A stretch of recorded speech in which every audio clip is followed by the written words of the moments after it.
Oh, hello there, and welcome back to the Eternal Podcast of the Broccoladini.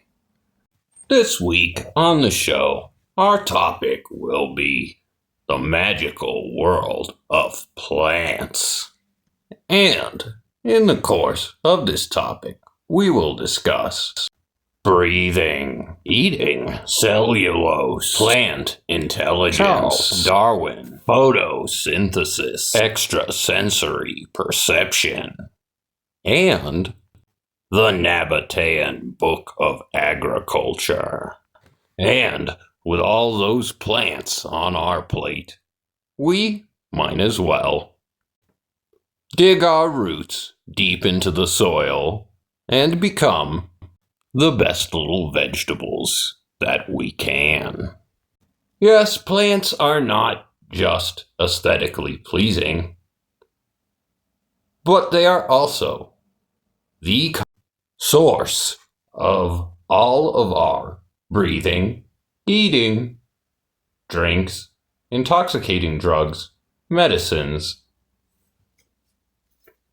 and of all of our sugar, starches, fats, oils, waxes, cellulose, which we use for our shelting, clothing, fuel, fibers, basketry, cordage, musical instruments, and all of our writing material. Most food comes directly from plants. The rest comes from animals, which in turn are fed on plants. Daily, 20 million square miles of plant surface area absorbs CO2 and spits out oxygen for the sake of all of us other delightful living creatures. The non-plant caste. Aristotle said that plants have souls but no sensation. Carl von Linné, the father of botany, stated sometime in the 1700s, I believed, that plants differ from humans and animals only in their lack of movement. Charles Darwin, however, proved that every plant tendril is capable of independent movement about 100 years later. Charles Darwin further said that plants acquire and display this capacity for independent movement when it is advantageous for them. Ronwell Franz, a biologist from Vienna who lived just after Charlie Darwin, said that plants move as freely, skillfully, and carefully as any animal or human being, and that we do not notice this because they do it so slowly. And because we just don't have the patience for that. Plant roots extend miles, can bore through concrete, are covered in fine hairs, replace cells worn out through this mining process, and bring forth new cells that dissolve nutritious minerals. The roots in total act as a water pump. And that water pump comes in very handy in the process of photosynthesis, which is how plants obtain their energy for the most part. Some rare plants do eat animals, but all plants absorb light and convert it into energy through photosynthesis.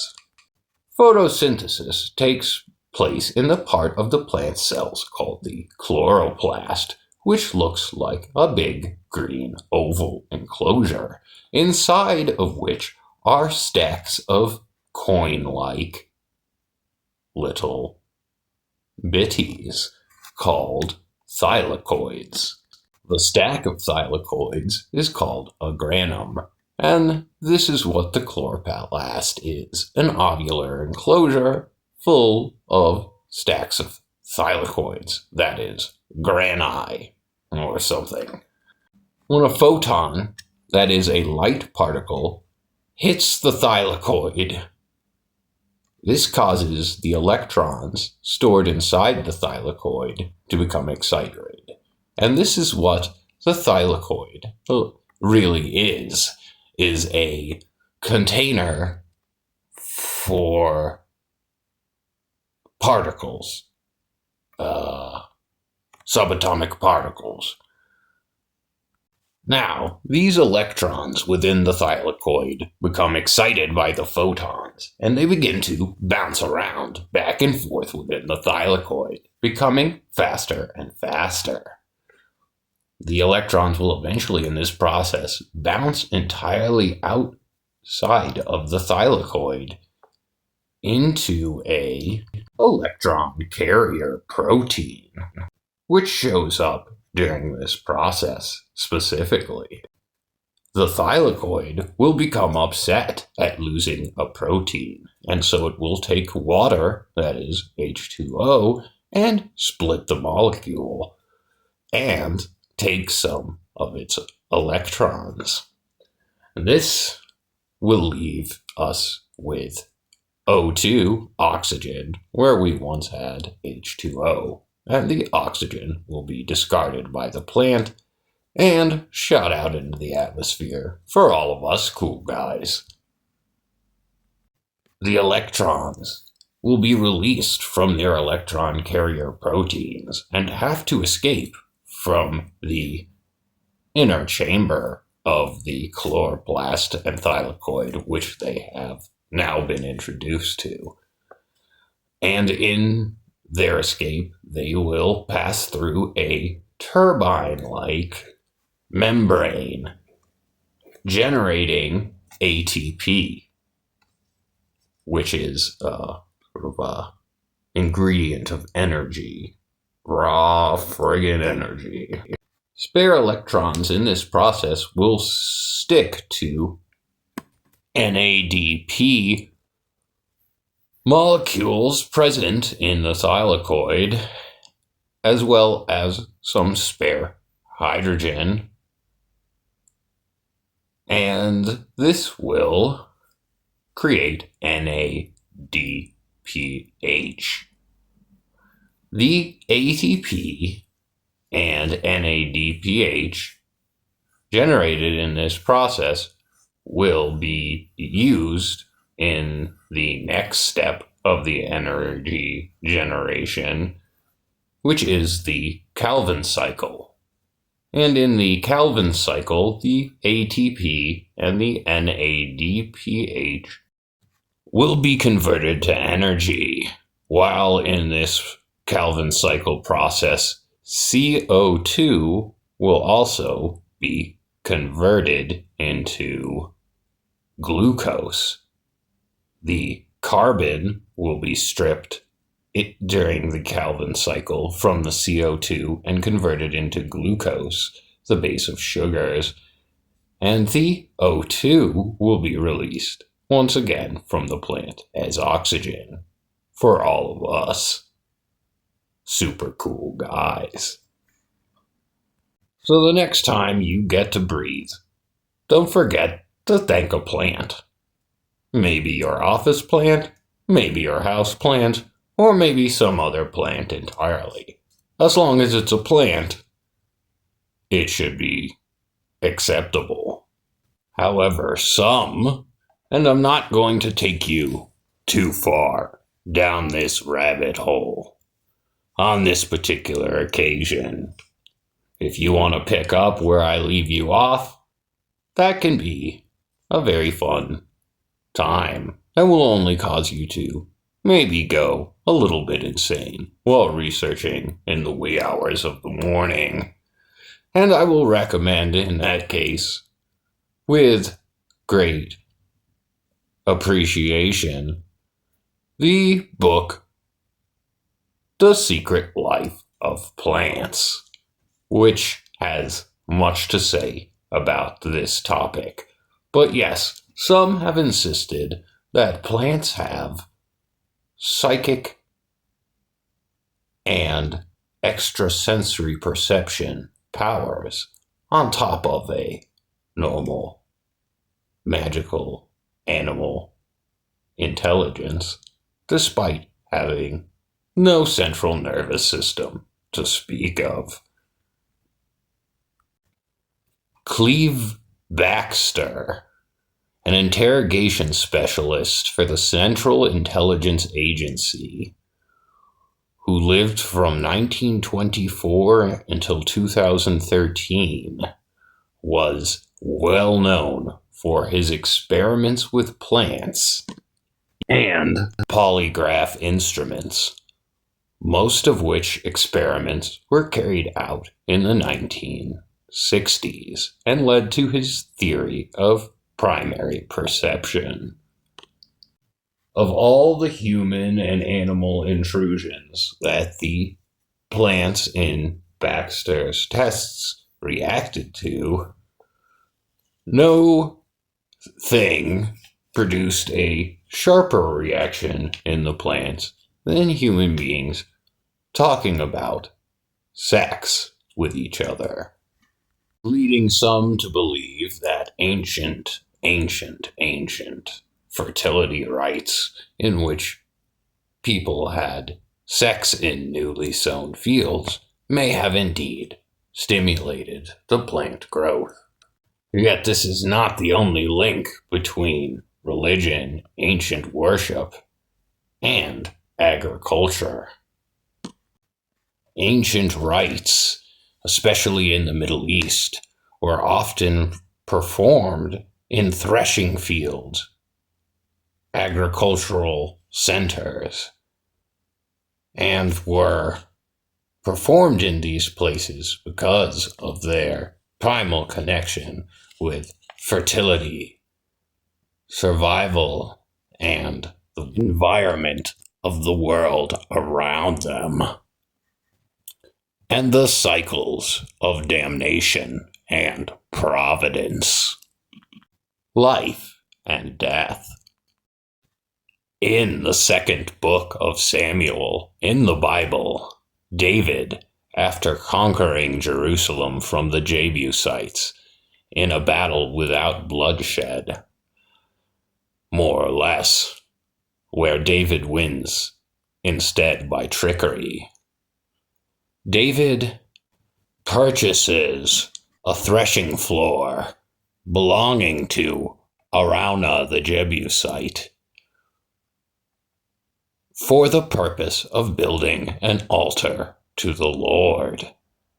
This site is on the flat peak of Mount Moriah and becomes the site for the later temples of Solomon and the subsequent iterations of the Jewish temple, the later site of various Christian shrines, and ultimately the Al-Aqsa Mosque, which stands on the spot to this day.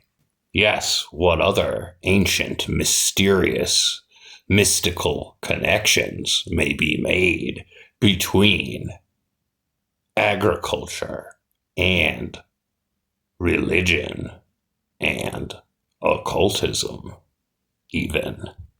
If your answer is probably none, then you'd be wrong, dear listener. As a book called The Nabatean Agriculture, a tome dated to the 10th century by skeptics, a book by Ibn Washaya, who claims it is a translation of a far older text which he received in the Syriac language and which goes back to the Nabateans.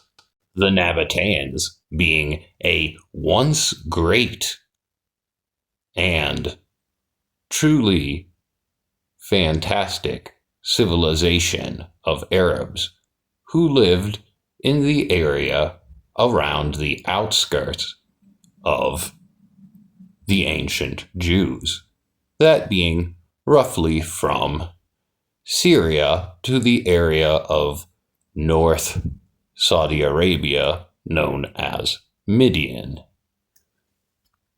in the Bible. A culture which, by the time of the Arab Muslim conquests, had long faded from existence and left behind only its marvelous structures in places such as Petra, Jordan, to tell the tale of their once great society. This book of Nabatean agriculture is an enormous grimoire of both agronomy and occultism, with the agronomy taking the forefront and the occult meanings often being hidden, allegorically spoken of, or spoken of openly deep within the book, which was and is thousands of pages long. According to the book, plants are entities possessing will, memory, ability to house souls of human dead, even. Yes, the book has a ritual to create a blood tree believed to absorb human consciousness. Ancient practitioners referred to the Nabatean agriculture as a tome for binding the weather and the spirits of the earth. The book recommends whispering specific words to plants, roots, during eclipses. Some translators have claimed to hear things, have talking tree dreams, or otherwise go a little bit crazy when working on parts of the book. The book was quoted by many medieval writers, including the Jewish medieval scholar paragon Maimonides, and was, by all accounts, the primary inspiration and source for the medieval Arabic magical grimoire, famously known in Latin as the Picatrix. The Book of Nabatean Agriculture also contains astrological charts for planting seasons, philosophy, discourses on prophethood, discourses on talismans, and a whole article on how to artificially generate new types of plants.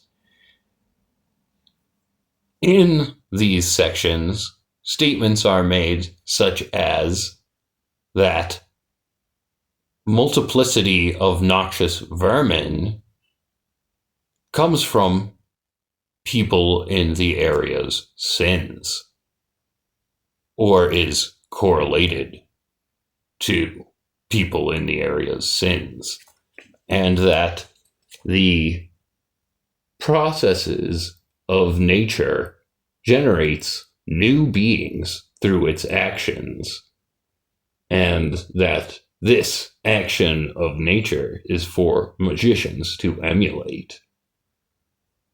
And who wouldn't want to be a plant magician? I myself could use the skill. If I had it right now, I'd summon myself up a nice joint and a cup of coffee.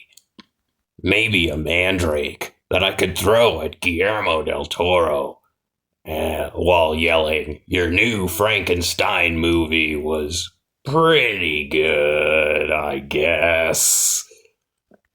or at least a bowl of ancient Rome's favorite snack, the olive, whose trees have provided Israelis and Palestinians with many great argumentative statements to hurl for the past 100 years.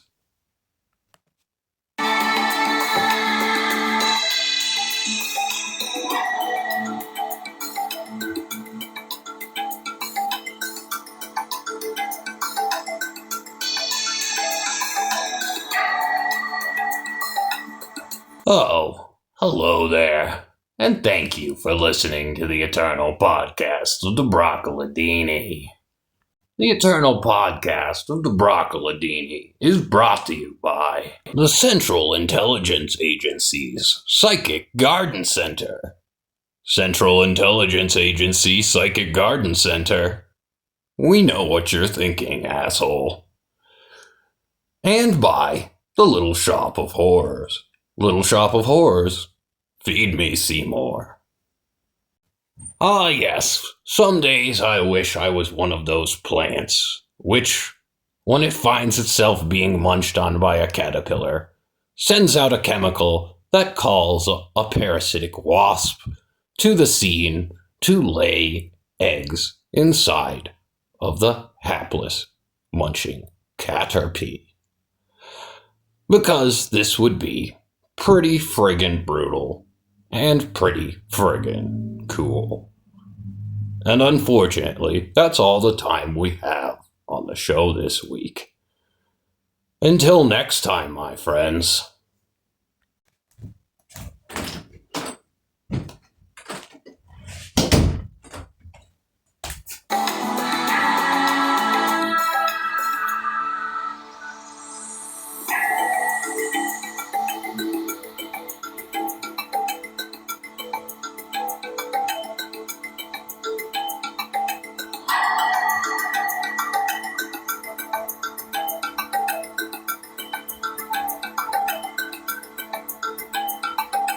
Derp.